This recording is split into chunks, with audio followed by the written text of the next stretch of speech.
Ya, halo, apa kabar semua? Kembali lagi di channel Resep dan Pendidikan, di mana channel ini membahas tentang pelajaran-pelajaran SMA Kimia, pelajaran IPA SMP, berbagai pendidikan, dan juga konten tentang memasak. Nah, pada minggu lalu, video yang sudah diupload adalah tentang trik cara menghafal dari unsur-unsur golongan 1 sampai 8A berikut ya. Nah, pada video ini akan dibahas tentang cara menentukan periode dan golongan serta triknya. Oke. Nah, pada video ini ya, ketika kita menentukan periode dan golongan suatu unsur dalam sistem periodik unsur modern atau susunan berkala, nah kita harus mengkonfigurasikan terlebih dahulu elektron dari unsur tersebut. Nah, jumlah kulit itu adalah yang melambangkan periode. Nah, cara menentukan periode, kita lihat kulit yang paling tinggi, itulah periode. Oke. Yes, sebelum lanjut pada materi selanjutnya, silahkan saya minta tolong untuk subscribe, kemudian share video ini, kemudian like dan juga komen pada kolom di bawah ini. Saya beri waktu dulu 1-5 detik untuk menyalakan tombol subscribe bagi yang belum subscribe, menyalakan tombol lonceng, jadi nanti kalian bisa belajar mendapatkan notifikasi untuk belajar dari yang lainnya ketika belum menyalakan notifikasi. Oke, silakan tekan tombolnya 1, 2, 3, 4, 5. Terima kasih untuk yang subscribe, jangan lupa untuk share ya. Baik, kita lanjutkan. Nah, untuk menentukan golongan, ya, kita lihat dulu elektron valensinya. Jumlah elektron valensi itulah golongan jika dia dikonfigurasikan menurut kulit. Nah, jika dikonfigurasikan menurut subkulit akan lebih enak. Nah, nanti ketentuannya, triknya adalah ketika subkulitnya nanti S, maka kemungkinan dia golongan 1A sampai 2A. Kemudian P, nanti kemungkinan dari 3A sampai 8A.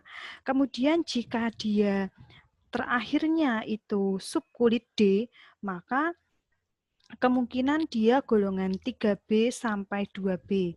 Ingat ya, 3B dihitung 3 kali. Karena dalam susunan berkala unsur kimia, golongan 3B ada 3. Kemudian jika yang subkulit terakhir itu F, maka nanti jika dia 4F terakhirnya, maka masuk golongan lantanida. Jika 5F masuk golongan aktinida. Untuk lebih jelasnya, mari kita lihat contoh. Contohnya adalah ya, tentukan periode dan golongan dari 12 Mg, artinya magnesium punya elektron 12 dan 28 Ni atau nikel ya. Nah, langkah-langkahnya adalah yang pertama konfigurasikan elektron terlebih dahulu. Ya, berarti kalau 12 Mg berarti artinya kita harus mengkonfigurasikan elektron sebanyak 12. Berarti konfigurasinya menurut subkulit adalah 1s2. Ya, berarti ini 2, kita jumlahkan sampai dia 12. Karena ini 12.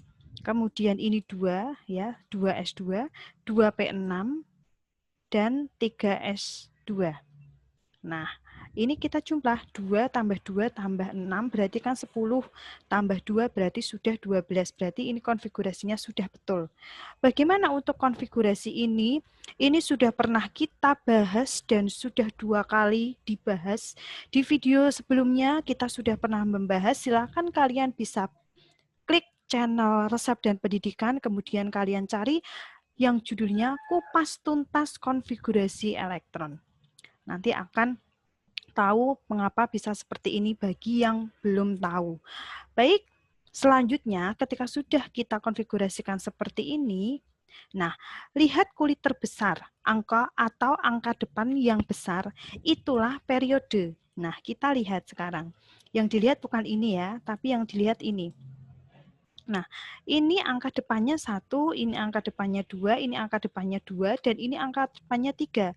Yang terbesar adalah 3. Ini kan yang terbesar. Yang terbesar itu 3. Maka periode dari 12 mg itu adalah periode 3. Sangat mudah sekali. Gitu ya. Oke, selanjutnya yang nomor 3 ya. Lihat bagian akhir konfigurasinya. Ini untuk menentukan golongannya. Nah, kita lihat ternyata konfigurasi yang terakhir ini ada 3s2. Artinya subkulitnya itu S dan elektronnya sebanyak 2.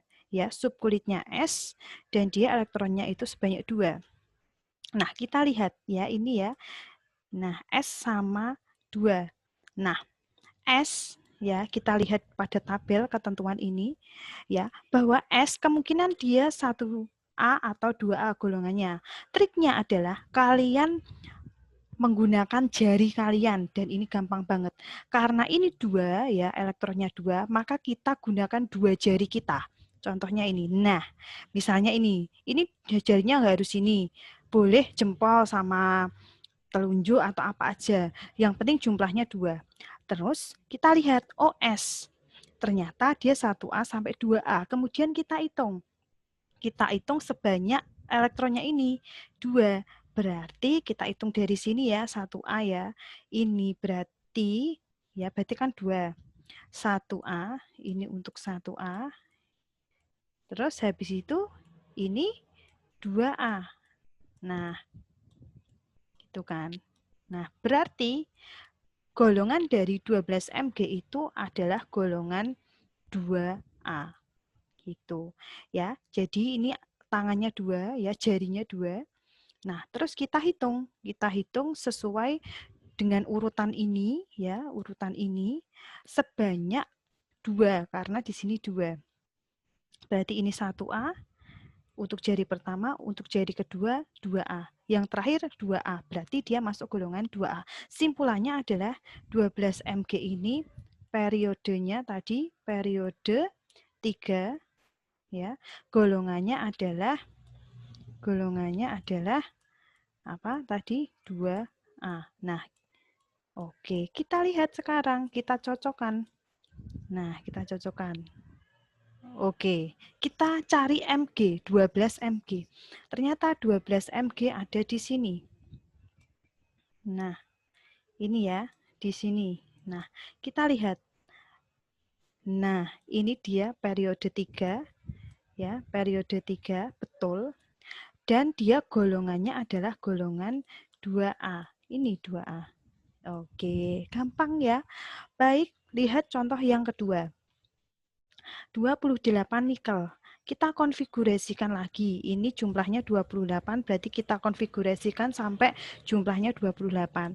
Ini 1S2, 2S2, 2P6, 3S2, 3P6, 4S2, 3D8. Oke ya, ini 10, ini 20, 28, berarti sudah betul. Nah, selanjutnya lihat kulit terbesar. Kita lihat kulit terbesar angka yang depan. Ini 1, ini 2, ini 2, ini 3, ini 3, ini 4, ini 3. Oh, ternyata yang paling besar adalah 4. Maka dia periodenya periode 4. Gampang. Lanjut.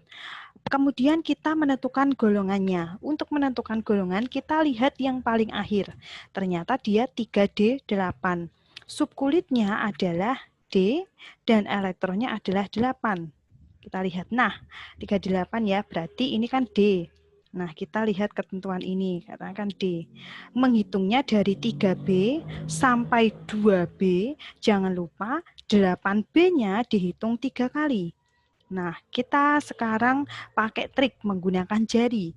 Nah, karena di sini 8 ya, maka kita gunakan jari kita sebanyak 8. Nah, berarti kalau 8 yang ini tidak digunakan karena kan 8. Ini enggak. Oke ya, karena kan 8. Berarti ini sampai ini. Nah, kemudian kita hitung dari mulai 3B. Berarti ini 3B, ya, 3B, ini 4B, 4B, ini 5B, ini 6B, ini 7B,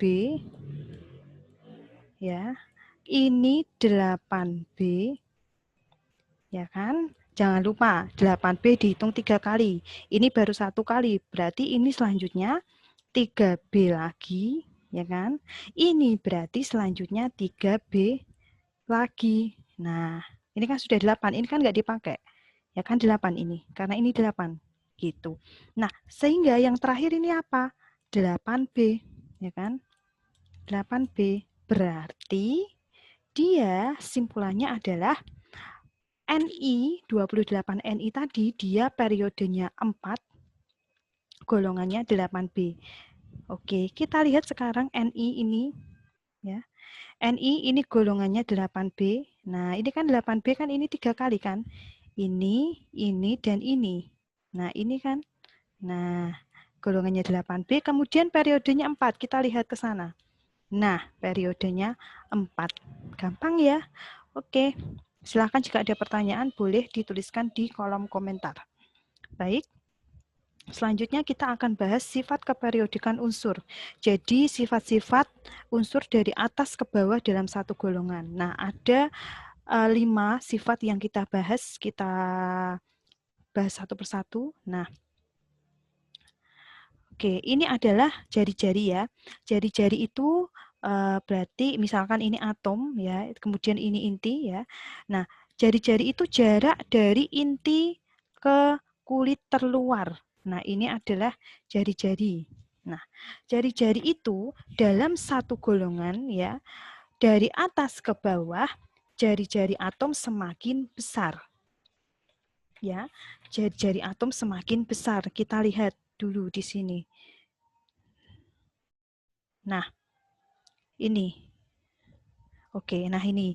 Dalam satu golongan, misalnya ini ya, golongan 3A, dalam satu golongan dari atas ke bawah, itu jari-jarinya makin besar. Berarti, jari-jari yang paling besar adalah di sini punyanya si UUT dalam golongan 3A. Paling kecil punyanya si B. Gitu ya. Selanjutnya, dalam satu periode ya, dari kiri ke kanan, ya, jari-jari atom semakin kecil. Nah, berarti semakin ke sana itu jari-jarinya makin kecil. Nah, kemudian kita lihat.